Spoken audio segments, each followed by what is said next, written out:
Hello dear student, कैसे हैं आप सब। आई होप सभी अच्छे और स्वस्थ होंगे। कल हमने देखा था IUPAC नोमेनकल्चर का टॉपिक। चलिए आज शुरू करते हैं उसके MCQ क्लास।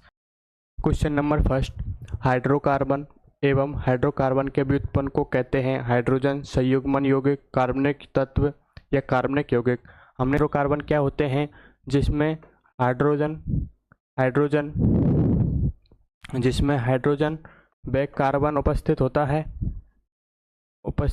है उसको क्या बोलते हैं, हाइड्रोकार्बन। हाइड्रोकार्बन और हाइड्रोकार्बन के व्युत्पन्न किसमें बोलते हैं, जिसमें कार्बन व हाइड्रोजन, कार्बन के साथ हाइड्रोजन के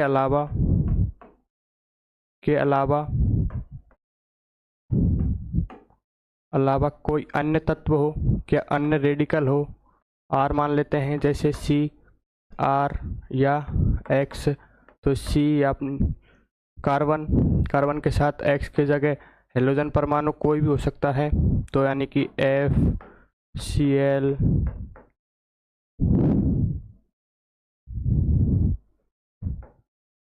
Br, आयोडीन, कुछ भी हो सकता है। यानी कि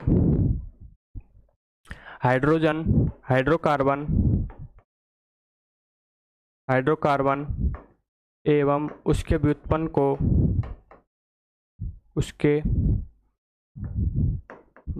को कार्बनिक यौगिक कहते हैं। ये क्या है, is right answer. Next question आता है, प्राण शक्ति सिद्धांत क्या होता है। पहला ऑप्शन है कार्बनिक यौगिक के बनने की प्रक्रिया, कार्बनिक यौगिक के बनने की प्रक्रिया, कार्बन के उत्पन्न होने की विधि, कार्बनिक यौगिक केवल जीवित जीवों में ही बन सकते हैं, कार्बनिक यौगिक का निर्माण प्रयोगशाला में होता है। प्राण शक्ति थ्योरी के अनुसार यानी कि विटल फोर्स थ्योरी के अनुसार कार्बनिक यौगिक केवल जीवित जीवों में ही उपस्थित होते हैं, तो option number C is right answer हो जाएगा। यहाँ तक कोई दिक्कत। चलिए शुरू करते हैं नेक्स्ट क्वेश्चन आता है अपना, प्रयोगशाला में बनने वाला पहला कार्बनिक यौगिक है अमोनिया, यूरिया, हाइड्रोजन या एमाइड। हमने देखा था प्राण शक्ति सिद्धांत थ्योरी बोलती है कि कार्बनिक यौगिक केवल प्रयोगशाला में ही बन सकते हैं। शक्ति सिद्धांत थ्योरी कहती है कि कार्बनिक यौगिक केवल जीवित जीवों में ही उपस्थित होते हैं, लेकिन कई वैज्ञानिकों ने कार्बनिक यौगिकों को प्रयोगशाला में निर्मित किया था, तो जिसमें प्रयोगशाला में बनने वाला पहला कार्बनिक यौगिक हो गया अपना यूरिया। उन्होंने सबसे पहले यूरिया को खोजा था, सबसे पहले यूरिया को बनाया था। तो यूरिया क्या होता है, यूरिया होता है NH2C double bond O NH2। ये क्या है, यूरिया का अणु सूत्र। यूरिया जिसको प्रयोगशाला में सर्वप्रथम वैज्ञानिकों ने निर्मित किया था कार्बनिक यौगिक के रूप में। ठीक है, नेक्स्ट क्वेश्चन देखते हैं। क्वेश्चन नंबर 4 है, पूर्ण संरचनात्मक सूत्र क्या है। हमने देखा था कार्बनिक यौगिकों का निरूपण, जिसमें देखा था पूर्ण संरचनात्मक सूत्र, आबंध सूत्र और देखा था संघनित सूत्र। तो इसमें देखते हैं पूर्ण संरचनात्मक सूत्र क्या होते हैं, जिसमें कार्बन और हाइड्रोजन के सभी बंधों को प्रदर्शित किया जाता है। इसमें सभी बंधों को प्रदर्शित किया गया है। यहाँ तक कोई दिक्कत, कोई परेशानी। चलिए शुरू करते हैं क्वेश्चन नंबर 5। क्वेश्चन नंबर 5 क्या है, क्वेश्चन नंबर 5 है, आबंध रेखा संरचना क्या होती है। आबंध रेखा संरचना में हमने देखा था कार्बन कोनों पर उपस्थित होता है तथा इसे रेखांकित रूप में प्रदर्शित किया जाता है। तो देखते हैं, ऑप्शन का एनालाइज करते हैं। इसमें सभी बंध उपस्थित हैं, कोई रेखांकित नहीं है, इसमें भी किसी भी बंध को प्रदर्शित नहीं किया जा सकता, इसमें भी नहीं है, तो रेखांकित रूप में कहाँ है, ऑप्शन नंबर बी में। Option number B is right answer. Option number B is right answer. यहाँ तक कोई दिक्कत, कोई परेशानी। चलिए शुरू करते हैं नेक्स्ट क्वेश्चन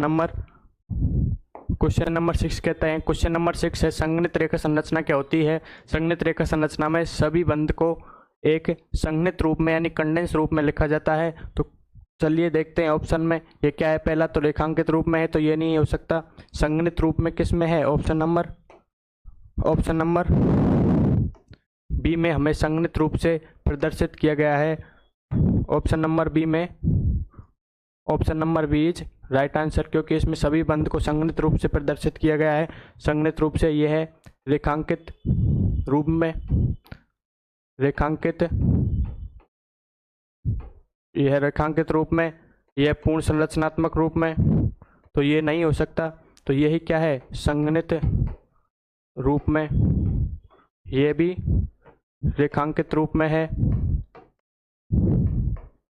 ठीक है, तो option number B is right answer. चलिए शुरू करते हैं नेक्स्ट क्वेश्चन है अपना क्वेश्चन नंबर 7। क्वेश्चन नंबर 7 है एल्केन का सामान्य सूत्र क्या होता है? एल्केन क्या होता है? कार्बन और कार्बन के बीच उपस्थित एकल बंध को एल्केन कहते हैं। यहाँ तक कोई दिक्कत? तो एल्केन का सामान्य सूत्र हो जाता है CnH2n+2 इज राइट आंसर, क्योंकि CnH2n+2 इज राइट आंसर। यहाँ तक कोई दिक्कत, कोई समस्या? क्योंकि कार्बन और कार्बन के बीच उपस्थित एकल बंध को ही क्या बोलते हैं? एल्केन बोलते हैं। अब चलिए शुरू करते हैं नेक्स्ट क्वेश्चन नंबर 8 एल्कीन है। क्वेश्चन नंबर 8 है एल्कीन है। एल्कीन क्या होती है? एल्केन होता है सिंगल बॉन्ड, एल्कीन होती है डबल बॉन्ड। कार्बन श्रृंखला में डबल बॉन्ड को क्या जहाँ भी कार्बन श्रृंखला में डबल बॉन्ड उपस्थित होता है उसी को क्या बोलते हैं? एल्कीन। तो कार्बन श्रृंखला में डबल बॉन्ड किस में? Option number D is right answer. Option number D में क्या है? Double bond. तो द्विबंध उपस्थित है, इसे क्या बोलते हैं? एल्कीन। यहाँ तक कोई दिक्कत, कोई समस्या? चलिए शुरू करते हैं नेक्स्ट क्वेश्चन नंबर है 8। निम्न में से संतृप्त है। संतृप्त क्या होते हैं? संतृप्त श्रृंखला जिसमें कार्बन श्रृंखला में एकल बंध या एल्केन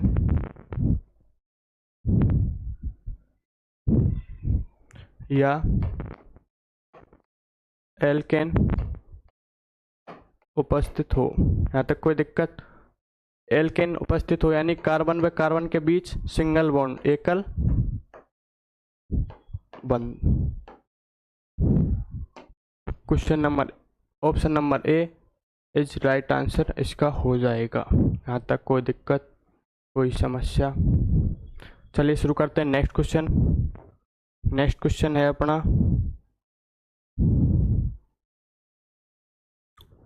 निम्न में से असंतृप्त है। असंतृप्त में क्या क्या आते हैं?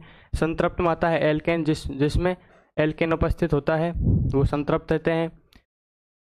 असंतृप्त में आता है एल्कीन और एल्काइन, जिसमें एल्काइन में क्या होता है? कार्बन व कार्बन के बीच ट्रिपल बॉन्ड। एल्कीन में होता है कार्बन व कार्बन के बीच डबल बॉन्ड। इसको क्या बोलते हैं? असंतृप्त। असंतृप्त कौन कौन से? एल्कीन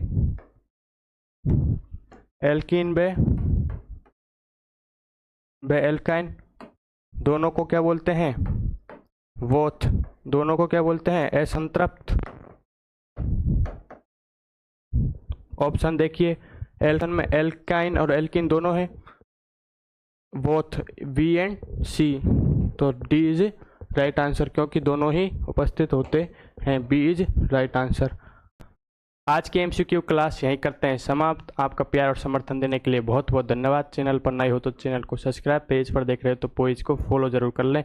बाय बाय, धन्यवाद, राम राम जी।